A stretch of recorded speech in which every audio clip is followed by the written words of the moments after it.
हमारी पत्नी के कई लोगों से संबंध है, इनके जहाँ जहाँ रिश्ते तय हुए उन्हीं लोगों से ये बात भी करने लगती थी। टेलीग्राम पे भी मैंने नंबर देखे, इनके बहनों का नंबर निकला और 2-4 लड़कों के निकले नंबर। ये हमारे जो जीजा जी है पहले हमसे शादी करने को थे, तो हमने कहा तुमसे शादी क्यों नहीं हो पाई, तो क्या वो हमारी दीदी जो है उनसे उनका टच हो गया तो वो उनसे शादी कर लिए। हमने अपने रिश्ते को, अपने घर को बचाने के लिए अपनी पत्नी के कई बार पैर भी छुए, पैर पड़े कि ये आप सब ना करिए, इनसे सब चीजों से हमारे घर परिवार बर्बाद हो जाएगा, लेकिन उनको नहीं समझ में आया। ये अपने आप ही कहते थे कि दारू ले आओ, पी लो आके, कि तुम्हारा मन कर रहा होगा, बहुत दिन से पी नहीं तो आपका मन कर रहा होगा, तो एक क्वार्टर ले आओ जाके पी लो। वही तो देखिए, फिर बताएं उसके आगे कहानी। तो जब हम वो क्वार्टर पी लेते थे तभी विवाद कर देती थी किसी न किसी बात को लेकर। जिस दिन लड़ाई हो जाती थी तो फिर हमको 2-4 दिन खाना भी नहीं मिलता था। 377 धारा अंतर्गत जो काम होते हैं कि वो करते हैं, जबकि मैंने ऐसा कभी इनके साथ नहीं किया। मेरे एक बच्चा है, मैं उसकी कदम खा सकता हूँ, ये मैंने इनके साथ कभी ऐसा नहीं किया। ये बहुत हमसे झूठ बोलती, प्रताड़ित करती है मुझे बहुत बुरी तरीके से।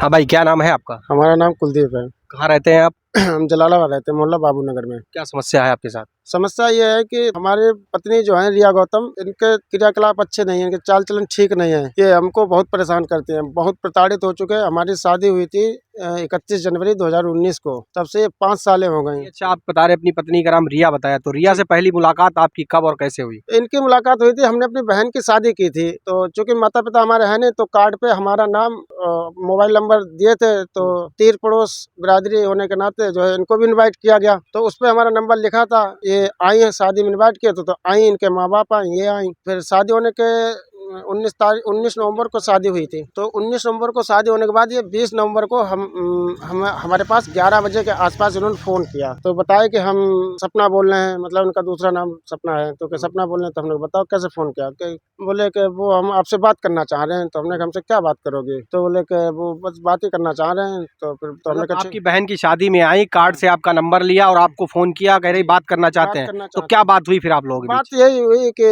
मतलब जो है कि आप हमें अच्छे लगते हो और हम पूरी रात सो नहीं पाए तुम्हारी वजह से, तो तुमसे शादी करना चाहते हैं। तो हमने कहा शादी करना चाहते हो, शादी तो कैसे हो सकती है, तुम्हारे माँ बाप ये सब एग्री होंगे इसके लिए कि नहीं होंगे। बोले वो हम कोशिश करेंगे, उनको मना लेंगे। तो हमने ठीक है, अगर ऐसी कोई इच्छा तुम्हारी है तो सही है, हम शादी करेंगे तुमसे। अच्छा, शादी होने से पहले आप लोगों के बीच जो है क्या बातचीत मतलब होती थी, या कितने महीने बातचीत हुई, कैसा चला उसके बाद आपने शादी की?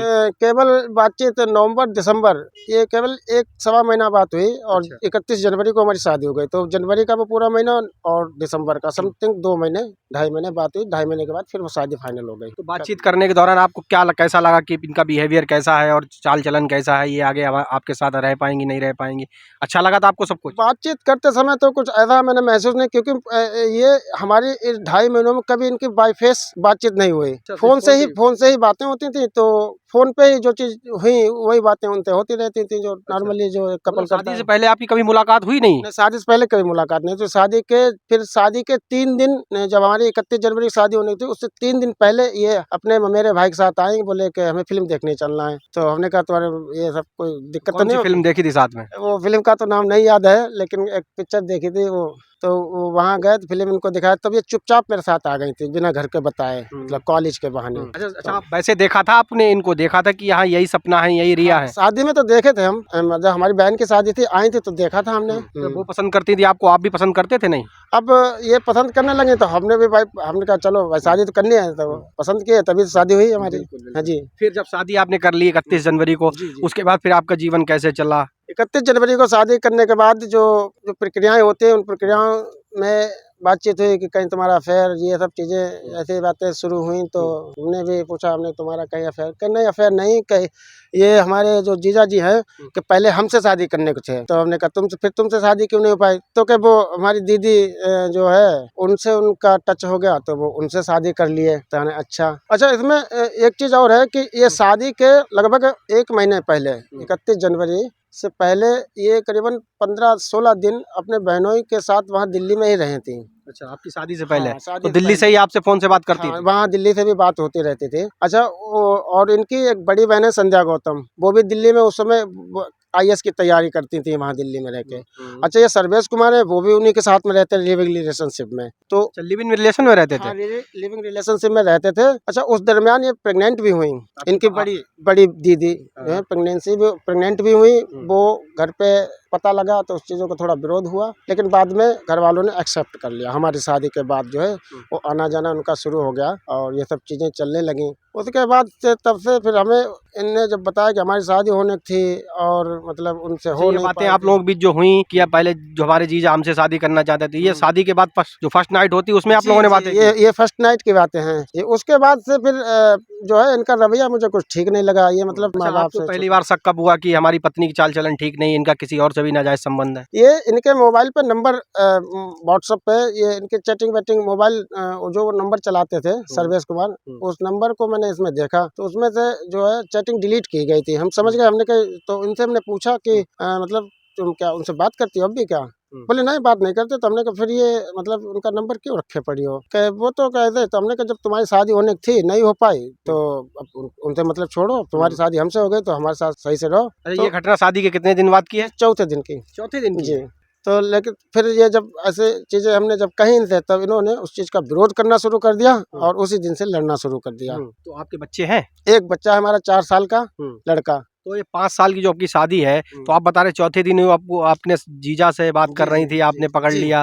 जी। तो बताइए 5 साल कैसे गुजारे आपने उनके ये साथ? 5 साल इसलिए भाई साहब गुजारे कि समाज में आप जिस समाज में रहते हो, गाँव में रहते हो, वहाँ ये सब घर की चीज़ें जब हाइलाइट होती हैं तो बहुत बदनामी बेइज़्ज़ती होती है। आप उसी लेकिन बेइज्जती अब को बचाने के लिए उस बेइज़्ज़ती को बचाते रहने के लिए हम चुप रहे। हमने कहा चलो कोई है नहीं, माँ-बाप नहीं है, घर परिवार है, बस गया है, तो इन सब चीज़ों को अगर ज़्यादा वो करेंगे, तमाशाबाजी होगी सही बात है। और ये सब लोग तो ऐसे हैं तो बहुत कुछ तो झेलते 5 साल हम गुजार दिए। अच्छा, आपका ध्यान रखती थी, नहीं रखती थी? नहीं, बिल्कुल नहीं। अगर हमने कह दिया कि मेरे कपड़े धो देना, तो नहीं वो धोए जाते थे। मतलब फिर हमको ही धोना पड़ता था वो तो मतलब कपड़े। कमा के भी आप लाते थे और जी। घर में भी जो काम है वो भी आपको ही करना पड़ता जिस था। दिन लड़ाई हो जाती थी तो फिर हमको 2-4 दिन खाना भी नहीं मिलता था। शादी के 4 दिन बाद तो ये चीज़ें मैंने देखी। फिर 15-20 दिन बाद मुझे पता लगा कि इनके ऊपर जो है कोई चक्कर आने लगा, भूत-प्रेत वाला।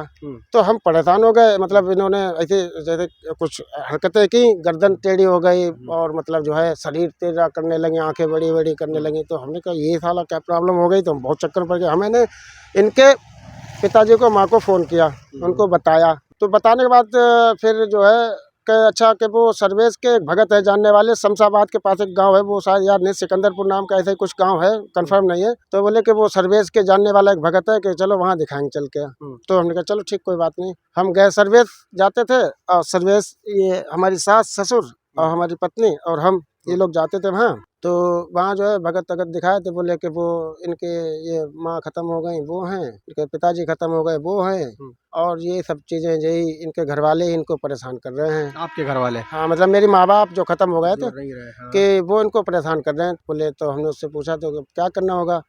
तो इसका इसका काट होता है, पैज होती है, कुछ बताए। तो हमने कितना कि वो देखो कि 11-11 हज़ार रुपये तो उसकी पैज लगेगी और 3 आपको दारू की बोतलें देनी पड़ेंगी। तो उस समय शादी किए थे तो काफ़ी टूटे थे, शादी पैसा की काफ़ी प्रॉब्लम थी। तो फिर हम जेवर एवर गिरवी रखा के वो पैसा अरेंज किया, वो दारू वारू अरेंज की, उनको दिए जाके। तो बोले कि आपको हर हफ्ते मतलब हर बिसरपत को इधर आना है, सोमवार को, यानी बिसरपत ऐसे ही कुछ बोला था, आना है। तो वो हम जाते थे तो लेके यही जाते थे सर्वेश कुमार। तो उस गाड़ी में इनके बैठने का तरीका और उस सर्वेश का देखने का तरीका से हम देखते तो हमें शक वो भरता चला गया हमारे दिमाग में। चीजें वो कंफर्म होती रही। शक था आपके दिमाग में? हाँ, लेकिन वो कंफर्मेशन ऐसे ही होता चला गया कि मतलब जो है, क्योंकि ये मतलब एक तरफ इनकी माँ बैठ जाती थी, एक तरफ विंडो सीट पे हम बैठ जाते थे, बीच में ये हमारी पत्नी बैठती थी और ससुर हमारे फ्रंट सीट पे बैठते थे। सर्वेश गाड़ी चलाते थे तो सर्वेश कुमार शीशा सेट करते थे हमारी पत्नी के पे सीधे, और हमारी पत्नी जो है पूरा दुपट्टा उतार देती थी और मतलब ऐसा चेत हो जाती थी कि हमारे ऊपर तो भूत है। तो वो सब चीज़ें हमें बहुत खराब लगती थी। हम जब इनसे कहते थे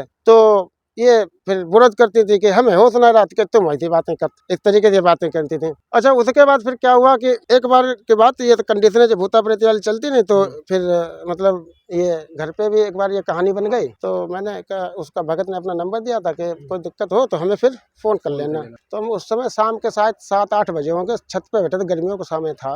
इनको अचानक वही मतलब ये प्रॉब्लम होने लगी। तो हमने देखा कि क्या करें, तो बोले हमने उसको फ़ोन किया भगत को। तो उसने कहा कि ऐसा है, तुम लोग आप लेटना बैठना नहीं पास-पास, हाँ, लेटना बैठना नहीं पास-पास, दूर-दूर रहो। हमने कहा ये साला क्या सिस्टम है जो पास-पास लेटने बैठने वाली समस्या। तो फिर आपको शक नहीं हुआ कि ऐसा तो नहीं हमारी पत्नी हाँ, और ये हाँ, सब मिले हुए हैं और नौटंकी कर वो रहे हैं? समझ गए थे हम, वो चीज़ें सब समझ गए थे। हम जान गए थे इन सब चीज़ों को कि ये खेल जो है खेला जा रहा है हमारे साथ और चूंकि सर्वेश कुमार उसको भगत के पास लेके गए, तो सर्वेश कुमार को ये चीज़ अच्छी नहीं लगती थी कि मेरी जो है ये लोग ये इस लड़के के साथ रहें, जो संबंध होते ना वो ना बन पाए। तो इसी वजह से हम समझ गए, हमने कि ये भगत जो है इसी वजह से खेल खेले गए। अच्छा चलो, वो भगत, फिर हमने अपने ससुर को फ़ोन किया। हमने कहा, वो भगत से बात हुई, वो भगत ये कह रहा था कि लेटना बैठना नहीं, पास पास तुम लोग दूरी बना के रखो तुम लोग, तब ये चीज़ें सही रहेंगी। तो हमने बताया तो बोले कि अच्छा कि ये बोला, तो चलो छोड़ो, कोई दूसरा भगत दिखा देंगे। कोई मुल्ला जी थे, जब कुछ नहीं हो पाया, मजार के मुल्ला जी थे, तो उन्हें फिर तीसरा भगत ढूंढा गया। वो तीसरा भगत था हमारी सास की, मतलब हमारी पत्नी की ननिहाल के एक भगत हैं, उनसे बुक किया गया। वो उस प्रक्रिया में भी काफ़ी समय लग गया, वहाँ से नहीं फायदा हुआ। तो फिर हमारे ससुर भी यही करते हैं, मतलब नौते भक्ते वाला काम। तो हमारे ससुर बोले कि अब ये सब इनसे लोगों से नहीं हो पाएगा, अब हम खुद ही देखेंगे। तो इनकी तबीयत बिगड़ती थी, तो हम फ़ोन लगा देते थे कि पापा इनकी तबीयत खराब हो गई, आप देखो। तो कहते अच्छा ठीक है, माथे पे लगा फ़ोन हैंड फ्री करके। तो अपना जो मंत्र अंतर पढ़ाते थे, तो वो 10-5 मिनट बाद ये सही हो जाती, एकदम कंट्रोल हो जाता था मामला। तो हमने ये साला क्या तमाशाबाजी हमारे साथ कर रहे हैं, हम इसका विरोध करते थे। बस इसी विरोध को लेके हमेशा विवाद होते रहे, ये विवाद होते रहे। तो हम जान गए चीज़ें कि जो है हमें कुल मिला के ये प्रताड़ित करना है, ये मानसिक रूप से प्रताड़ित रहते हैं। 5 साल शादी के दौरान, आप 5 साल हो गए, तो 5 साल में पत्नी को कभी रंगे हाथों पकड़ा आपने बहनों एक साथ? हाँ, वो जब हमारे लड़का हुआ था, मतलब 3 जनवरी 2020 को हमारे बच्चे का जन्म हुआ था। तो दीपा दीक्षित शाहजहाँपुर में ऑपरेशन से हुआ था बच्चा। तो बच्चा होने के बाद जब 6-7 दिन बाद उसने छुट्टी की, छुट्टी करने के बाद जो घर पे आई छठी में, वो छठी का कार्यक्रम होता क्या होता है, छठी का है। तो उस कार्यक्रम में चूंकि अकेले हम थे, इस वजह से वो हमें सब्जी का ये सब इंतजाम खुद ही करना पड़ रहा था। तो कहीं हम बाजार जा रहे थे, कहीं कुछ लाना था, कहीं कुछ लाना था। तो एक बार हम कुछ मार्केट से शायद कोई चीज़ कम पड़ गई थी, शायद पनीर वनीर तो लेने गए थे। उसके बाद जब हम लेके लौटे वापस, तो हम देखे थे, क्योंकि हमारे गेट से जस्ट मेरा कमरा बेडरूम है, सीधे गेट से दिखता है। तो हम गेट में घुसे तो हमने देखा सर्वेश और हमारी पत्नी दोनों पास बैठे, और ये उसकी ऐसे करके हाथ चला रहे। तो मैं तभी मैंने शक हो गया, मैंने और कंफर्म हो गया, हम और कंफर्म हो गए। फिर मैंने इन सब चीज़ों का विरोध किया, इनके घर को बताया। इनके घर वालों ने बिल्कुल भी इस चीज़ को बिल्कुल भी नहीं माना।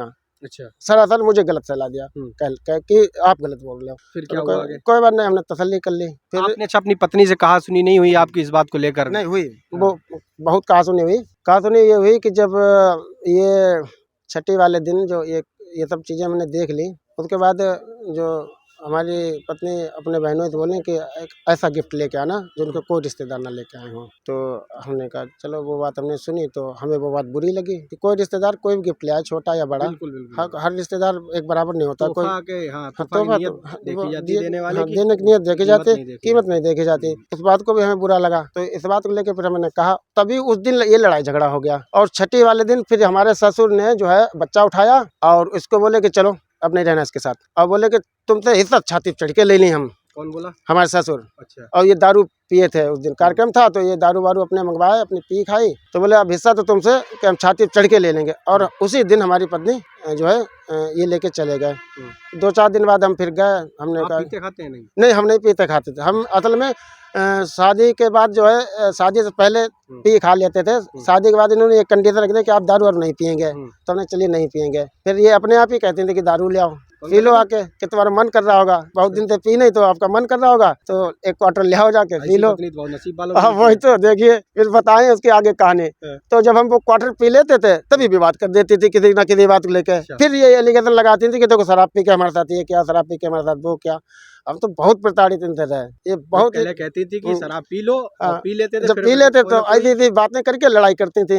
और फिर ये अपने माँ बाप तुरंत बुलाती थी। माँ बाप के शराब पीता है, जे मारते तोड़ते थे हमें। कौन मारता था आपको? ये हमारे सास ससुर। हमारे सास ने तो हमारी चैन ने एक बार छीन ली थी अपने इनके घर पे ही। ससुराल वाले मारपीट भी करते? मारपीट बहुत, कई बार इन्होंने मारपीट की। बांध भी दिया था एक बार हमें। तो आपने विरोध नहीं किया? आप कहीं जाते पुलिस थाना कोर्ट कचहरी करते? हमने सोचा विरोध करेंगे, परिवार टूटे, बदनामी बेइज्जती होगी। तो हमने कहा चलो कोई बात नहीं, छोड़ो इन सब चीजों का जो है। ऐसे सहते कितना टाइम हो गया? फिर सहते ये 5 साल गुजर गए। अब बहुत हम इनसे परेशान हो गए। अभी अब क्या हुआ? आपकी पत्नी ने अब आपके ऊपर क्या आरोप लगाए हैं? अब आरोप ये लगा रहे हैं कि वो कि ये हमारे साथ वो 377 की धारा अंतर्गत जो काम होते हैं कि वो करते हैं, जबकि मैंने ऐसा कभी इनके साथ नहीं किया। मेरे एक बच्चा मैं उसकी कदम खा सकता हूँ, ये मैंने इनके साथ कभी ऐसा नहीं किया। ये बहुत हमसे झूठ बोलती, प्रताड़ित करती है मुझे बहुत बुरी तरीके से। हौसला रखो यार, परेशान मत हो, सब सही हो जाएगा।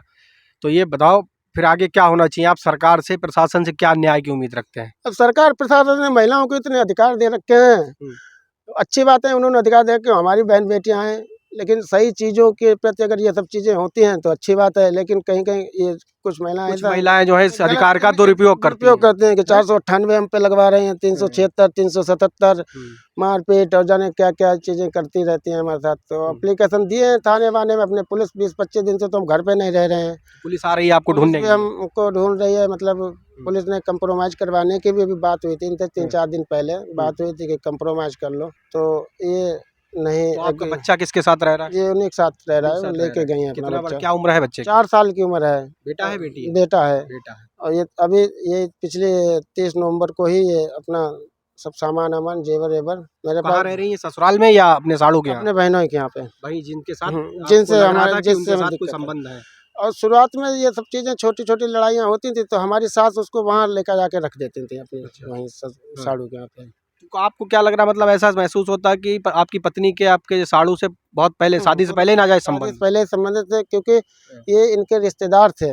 मेरी पत्नी की मेरी बहन पहले इनके लिए हुई थी, अच्छा। सर्वेश कुमार के लिए। हाँ। वो उससे इनके डिवोर्स पता नहीं हुआ कि नहीं हुआ, वो अब फिलहाल लड़की खत्म हो चुकी है। फिर उसी उनकी बहन चक्कर ने शादी की? हाँ, फिर उसी चक्कर में इनका संबंध रहे, फिर इनकी बहन ने शादी की। अच्छा, ये आप जो कानून बता रहे थे अभी, जैसे महिला सशक्तिकरण की बात कर रहे थे कि सरकार ने महिलाओं के हित में कानून बनाए, तो क्या लग रहा है, मतलब ये सही किया सरकार ने, गलत किया? क्या आप सुझाव रखना चाहेंगे सरकार को? सुझाव जाँच, स्पष्ट जाँच होनी चाहिए उस चीज़ की, कि जो धाराएँ लगाई जा रही हैं, क्या वास्तविकता वो सही है? यदि सही है तो निश्चित रूप से उसको सज़ा मिलनी चाहिए, चाहे मैं हूँ, चाहे कोई भी हो।